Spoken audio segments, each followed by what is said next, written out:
Today we are at Matoshri, the residence of Thackeray clan, and also a place which has an important significance not just in Maharashtra politics but national politics. Welcome Aditya ji. Thank you. So we will start with Worli. So you are contesting from Worli for the second time, and it is said that there is a triangular fight. A two-time MP and a current Rajya Sabha MP Milind Devra is contesting against you, whereas MNS has also a candidate who is contesting against you. So how do you see this triangular fight? No, I think it's not just a triangular fight. I mean, it will be unfair for us to not count the other candidates also. There are many more candidates along with us. I think equal respect and weightage has to be given to everyone. We're all finally only candidates who are looking to serve people and win their votes. So it's all of us. My only thing is, if someone's dedicated to contest, they should step away from any cushioning like a Rajya Sabha seat or whatever. If you're committed enough, and this is not time pass for you, resign from the Rajya Sabha seat and come into the fray. If you have a cushioning with you, then it's just, you're passing time on this. Right. So the people in opposition, they are also saying that Aaditya Thackeray was not active in the constituency. He has not been visiting. I think if that was the case, they wouldn't have had to send in so many people and have so many rallies. Let them say whatever. People know what I've done there for the past 5 years. When we were in government, when we were out of government, projects like BDD, which were stuck for 25 years, have been delivered by us. So many slum rehabilitation schemes that were stuck for 17 years, 18 years have now taken off. Multiple chawls that want to go for self-redevelopment or redevelopment, they are being actively assisted by us. The Kolivada, if you see the interest of the Kolivada, Eknath Shinde government wants to convert that into a cluster or a slum, which we will prevent from doing so. But I think everyone knows the work we've been doing. Even in high-rise buildings, everyone is in direct touch with us. So I think frankly, we are within the people, amongst the people, and whatever the opposition says, it's great for them. Right. So when you became the MLA from that constituency, what were the key issues that were there, and what do you think are the issues right now which you will solve once you get elected? See, I went into a constituency where we already had a Sena MLA, we have a Sena MP, all the corporators were there, and of course, I went in because it is also the microcosm of India. It is the idea of India. Every religion, every caste, every creed, every person from all across the country, whoever comes with a dream, a hope for himself or herself, wanting a job, wanting to start off a business, comes and settles largely in that area, especially Worli. If you see in the past 5 years, the kind of works that we've initiated, be it with the footpaths, the open spaces, the coordination we've had amongst every type of housing, be it a slum, be it a Kolivada, be it a chawl, be it a high-rise society, I think people want to come to Worli. The densification of Worli now is looking at all societies, all stratas of socio-economic background. So I think Worli is also, if you look at, many more corporate offices are coming to Worli. It is a rapidly evolving constituency. And looking forward, I will be coming out with now what is forward for Worli A+. So one question, since you said it is changing fast. So Worli has a tradition also. Like Kolivada is there. Yes. Old time Maharashtra, BDD Chawla. So what's the difficulty or what is the task that you feel to have a blend of both? It's exactly like the Sena. Because today if you see our core ideals are at our heart. You have the Bhumiputras, you have our kind of Hindutva, not which is the BJP's Hindutva. And yet we also are speaking about the future. Likewise, Worli has its own culture, its own vibe. You have people staying in Kolivada for many, many years. You have people in chawls that have existed for almost 100 years. You have areas like Pochkanwala Road, which has also, been very traditional in its sense. You have many people who've stayed for decades. And you also have newly coming in people. You have a lot of young people who are working in Mumbai, coming in on rentals. So you see a mix of all socio-economic strata. You see a mix of all age groups. I think that is the most beautiful. What are the two issues that you were successfully able to solve for the Worli in last 5 years, and what are the two issues that you could not complete and you like in next term you like to complete it? I think the two issues primarily, one was of course we looked at pedestrian connectivity across Worli, and we also looked at the minor spaces that were left out or in the dark that were not illuminated. We saw spaces which had become dump yards. We tried to convert those into active public spaces. Two, housing has been a major issue for us. Like I said, a lot of our housing is at least 100 years old in terms of at least the chawls, in terms of the older buildings. They are undergoing rejuvenation. So that is where we are actively assisting them. The BDD chawls is a huge project which was backed by the government, initiated for at least 25 years back and forth, but started off in our term, and now you'll see Tower 1, which is almost ready for handover in the next 2-3 months. So that is another thing. So housing, a lot of SRA projects which are stuck, have started off. So that is one. In terms of going forward, what we're looking for Worli is two things. One is an integrated traffic management plan. This is something we couldn't really finish because something like the Worli-Shivdi connector, which should have been finished by this government, is only 57% complete. When our government was toppled, it was 48% complete. That is one. Two, when we're looking at traffic management plans, you need to take the local shopkeepers, house owners, stakeholders into confidence because they cannot be disrupted because of such management plans. In fact, they have to be helped by traffic management. Two, I would definitely like to have active traffic management personnel, traffic police on road across Mumbai. Today, the fear of traffic police has gone away. It's eroded. So that is one, and which is of course spreads across Mumbai. The second thing which we are actively working on is, like I said, you have a lot of younger couples coming into Worli in terms of rentals or probably buying houses. You also have a lot of people in the 60 plus category in terms of age group. You have a lot of government employees also and retired government employees also. So we're looking at actively creating a medical concierge where a GP will be connected to every household and will be on a WhatsApp chatbot. So this will be unique for Worli, or you plan to expand it because it's a GP's need of every... Yes, I mean this is for us, for me personally, of course, looking at Worli constituency it is. But if you look at the healthcare services today in Maharashtra, the way they have crumbled, look at our medical colleges run by BMC or government today. The doctors, the resident doctors, the nurses are putting in everything that they can, but yet they're not being supported by the government in terms of something like an X-ray film or IV fluids or medicines on time, purchasing of medicines. So I look at the dichotomy of where we were in the MVA times and in COVID times, where COVID management in something like Dharavi was praised by the WHO. And just yesterday, a newspaper report has given a fail for health systems in Maharashtra just within 2 years span. How can we crumble so fast? This is only and only because of an incapable CM like Eknath Shinde. So as a MBA candidate from Mumbai, there are so many infrastructure projects which are coming in Mumbai, but people are facing basic problems like, there is no space for pedestrians to walk. Yes. There is no connectivity between, two crucial projects. What is your plan for Mumbai? I'll tell you, it's simple. Speak to Mumbai, speak about Mumbai, speak with Mumbaikars and speak for Mumbai. Because primarily today, if you see all the ALMs and citizen groups, who is hearing the voice today? Nobody. Who are hearing the urban planners and architects from the city, be it Mumbai, Pune, Nashik, Thane, Nagpur, Solapur, Kolhapur? Nobody. The government is just bringing in its favorite contractors and implementing a contract left, right, center, taking out money from it with advance funds, but not really finishing off projects. The BST, which is the basic backbone of Mumbai's economic prowess, when we were in power, we were looking at taking BST to 10,000 electric buses by 2027 without changing its fares. What Eknath Shindeji's government is doing is, yes, last year it tried to change its fares, increase the fares, and now it's got the BST buses from 3,500 to 2,500. Even though the ridership of BST is 33 to 35 lakh, it moves an entire country in terms of most European countries, and yet they're not giving adequate funds to the BST. Look at the infrastructure projects. The Worli-Shivdi connector was 48% complete by the time our government was toppled. Now, as of today, it's only 57% complete. 2.5 years, they're only completing 9%. The Metro Line 3, in our time, we had only stopped the work on the RA car shed. And even you have documented that there are leopards in that car shed. Okay, let's take that argument out for a minute. Last year, the car shed was finished off in 6 months. But yet the Metro Line 3, which was not even stopped in our time, has been delayed by Eknath Shinde's government only for a fund escalation to the contractor and then get kickbacks. Same with MTHL. The Atal Setu was supposed to be completed by October 2023. They kept the inauguration pending from November 2023 to Jan 2024 only because the Prime Minister did not give them time. I had to tweet about it. The T1 airport, they had kept it pending the inauguration for almost a month and a half. I had to tweet about it. Delhi Road. Delhi Road Bridge was delayed because of the scam in the gravel. You have projects like the southbound coastal road to be finished off by December 2023. It's still not complete under the Eknath Shinde government. The northbound coastal road, which has been only under the department of Mr. Eknath Shinde since 2014, has not even seen a pillar come up in the sea. The Mumbai-Pune missing link near Lonavala, twice the contractors have changed, twice escalation has happened. Where is it? Not yet finished.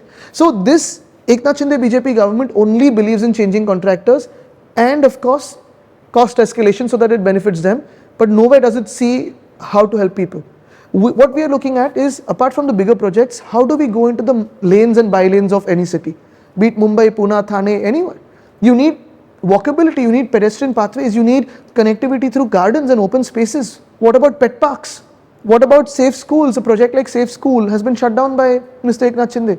What was in it? Just a basic safety for any school child, girl or boy, to go in and come out of school, and inside the school, checkups on mental counseling, dental checkup, ophthalmology, which is your glasses, and type 1 diabetes management, which is the basic for any school globally. Coming to the point, since you mentioned open space and you are a diehard fan of football, and like there is no ground to play football right Yes, now. exactly. So I mean, most of the grounds are paid. So unless there are many parents who first like to see whether their kid has that interest and he can serve, but directly they can't afford it. No, we need to open up our open spaces. You see, in our time, we had prevented any mud playground from being converted into an artificial turf.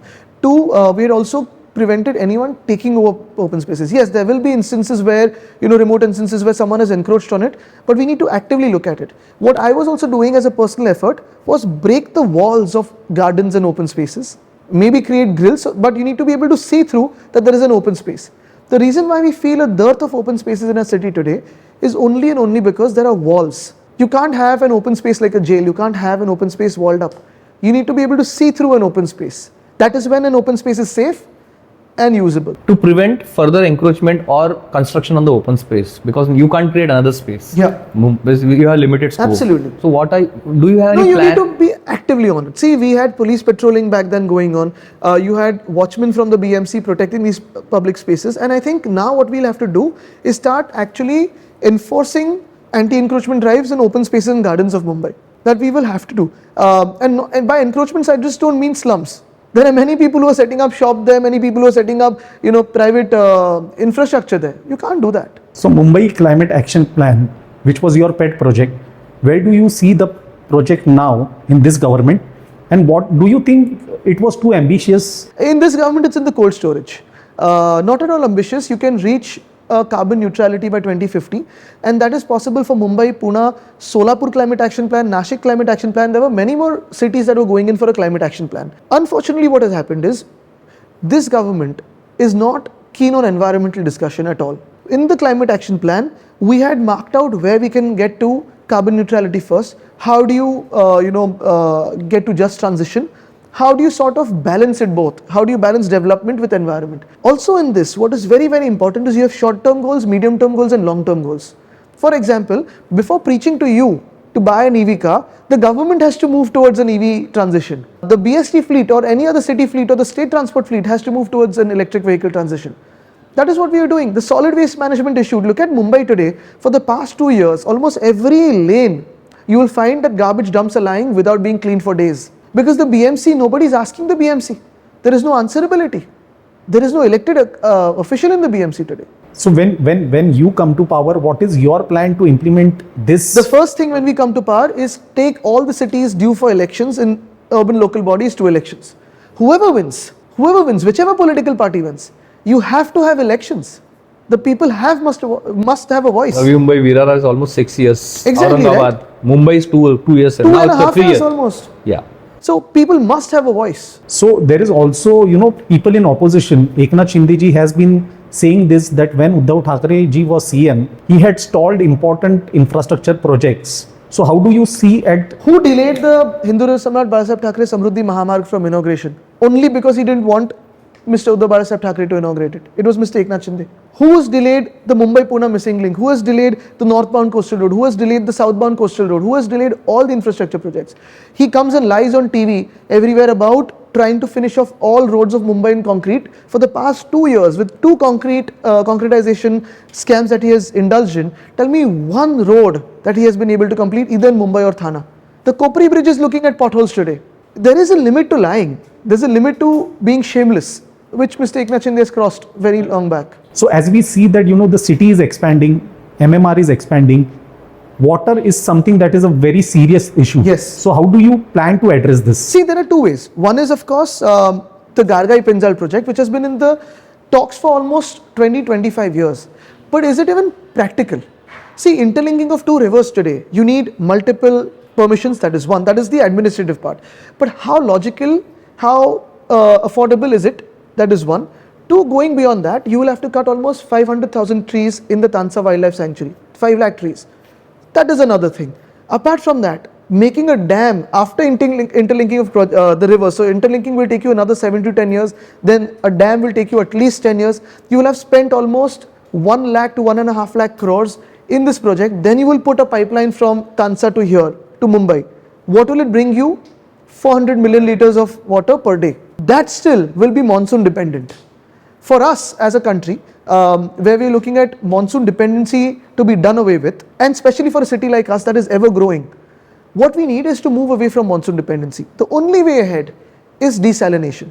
The desalination project that we had started under the MVA in mud, now that land has been given to Dharavi, to Mr. Adani free of cost, that would have brought us about 400 to 600 million liters of water per day in about maximum 3,000 crores, 4,000 crores of expenditure by the government. So look at the cost benefit ratio. But the desalination cost is also very high. No, in fact, I have been personally waiting for desalination costs to come down since 2012. 2012 was the year when I first went to Jawar Mokhada and saw a drought firsthand. Back then, the cost of desalination was about 26 rupees per person per 1,000 litre, and Mumbai has been giving water to citizens at 3.5 rupees per person per 1,000 litre, but for the BMC the cost is 11.5 rupees per person per 1,000 litre. So this subsidy has been going on for the past 20 years under the Shiv Sena government. Now you look at the desalination costs matching our cost, and that is why it is possible. So the construction cost, the settlement cost and the daily cost of desalination is absolutely in sync with what our requirements are. Are you still in favor of 24 hours of Mumbai? It should be open. Look, Mumbai is a city that is that puts in effort 24/7. You and I work 24/7. Media personnel, you have offices, you have, we're pitching for an international services financial center. All of these work 24/7. What I am saying for Mumbai is you need your basics, food and maybe a cafe, maybe a gym, maybe a spa, maybe a theatre and shops to be able to be open 24/7 in non-residential areas. That is as simple as that. What is one thought that Balasaheb, your grandfather, gave you and that is helping you in this turbulence, like post-government toppled? Now everything, Uddhav is also a bit health-wise, so you have to take most of the responsibility. No, he's now he's fit. I doing understand. more rallies than me. No, I yeah. know, but as a next gen, what is that one thought is keeping you going? I think, he's always been crystal clear on one fact, that if you believe that you're doing the right thing and if you're doing it for the people, then there's nothing to fear. That is what I've always seen with him. The second thing I keep learning from his life and his political career is keep evolving and keep voicing the people. You need to be relevant to your decade, you need to be relevant to your time, and to see what issues are practical. If you actually put him on a political scale, right, very often people count him to be right wing or left wing or wherever. Where do you put him? Because his ideology is actually very pragmatic. It's solution based, and that is what I look at myself as. Today, how relevant is ideologies like left or right or this or that? Either you're open to business or close to business, you're open to the world or close to world, and you're open to evolving or close to evolving. People used to say most secular party is Shiv Sena. Yeah, so I think you need to be a very, very solution based person in today's world. So if you see during last election, when you contested from Worli, MNS had not given any candidate. This time they have given a candidate. In Mahim, your cousin is contesting election for the first time, and you have been always saying that youngsters should come to politics. So still Shiv Sena has also given a candidate from Mahim. Yes, but we've also given a lot of youngsters. See, I'll tell you, it's very simple. Someone also asked me about whether we'll give or not. This is not a family battle, and this was never a family battle. In terms of the courtesies being extended, for the past 20 years, you look at a single statement from my father or from me or any of my family members on that side of a family that has been negative. We've never spoken against them as compared to what they keep speaking about us, right from what we served my grandfather's food to everything. The kind of level they go to, we have never gone to, because that is not our family's culture. That is not our upbringing, and that we will never do. So that is our basic and biggest courtesy that we offer. We will never speak negative about you, whatever you say about us. Do you feel that had it been like leaders like Gadkari or something, BJP alliance would have still remained? In time, it's because a few handful of people. The BJP after 2014 is a changed BJP. Forget about us. We still are an alliance partner, were an alliance partner back then. Within the BJP today, who are the top 5 faces of Maharashtra? Can you name me any? And when have they entered the BJP? Where is Mr. Vinod Taude? Where is Mr. Raj Purohit? Where is Mr. Prakash Mehta? Where is Mr. Gopal Shetty? Where is Pankaja Tai? Where is Poonam Tai? So many of the original BJP Karyakartas, even today, I want to ask the Sangh, because Mr. Nadda had said that they don't even need the Sangh anymore. What has the Sangh Karyakarta or the BJP Karyakarta got in the past 2.5 years? What they have got is nothing. The Chief Minister is from a broken away party. The Speaker was from a broken away party. The Chairperson of the Upper House is from a broken away party. Out of the 2 DCMs, 1 is from a broken away party. The first 10 ministers of Eknath Shinde are from our party. NCP and Mr. Ajit Pawar, who the BJP and the RSS Karyakartas fought against for the last 10 years, is now sitting on their head as Pune's Guardian Minister and DCM and a Finance Minister. So within the BJP's 10 ministers also, only 6 are original BJP, 4 are from outside. What has the BJP Karyakarta got from the BJP in the past 2 years? Coming to the finance part, because now since you said everyone is announcing new scheme one after another, Yes. and there is a competition going on, race. Like someone is saying 1500, then 2100, then we are saying 3000 guaranteed. Yes. Do you have a backup plan to match Absolutely. that finance? And I'll tell you what, the Ladki Bahin scheme, if the BJP comes to power, they will stop it by going into a PIL, is what I've heard from a senior BJP leader. And even today, if you see, I think the finance minister said that this is not possible because they have no roadmap. They had only planned it for 3 months. For us, it is a commitment. We will be increasing it to 3,000. We will be giving free education to boys and girls, right? Also free passes to women to travel on state transport and BST. But our plan is a fixed financial plan that doesn't serve the interests of Mr. Adani or the contractors or BJP's builders. We want to serve the people. Our welfare will be for the people, not for Mr. Adani or the contractors. Your younger brother Tejas, he has been traveling with Uddhav Thackeray ji during election campaigns. Are you mentoring him? No, not at all. In fact, I try to learn from him of how does he find anyone to be venomous or not. any message for your own Karyakartas as a Shiv Sena and Alliance, and message for the opposition, like what? See, I'll tell you, this is not a message for anyone in particular, but this is a very, very important battle for the state of Maharashtra. You look at the way Mumbai is being given free of cost, 1,080 acres free of cost to Mr. Adani. I wouldn't have, had a problem had he bought that land and paid my state's dues or BMC's dues. 5,000 crores not being paid to BMC, or the way even Koliwadas are now being taken under cluster development to SRA. This is not right. This is not fair to Mumbai.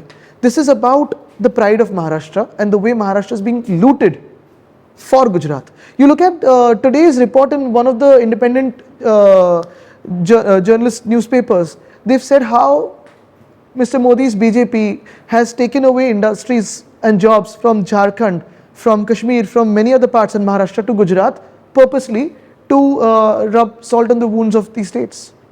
So this is about the state and this is about you. This is about you. Thank you, Aaditya Thackeray, for your valuable time. Thank you. Subscribe to Midday India. Get direct notifications on all our videos by clicking on the bell icon.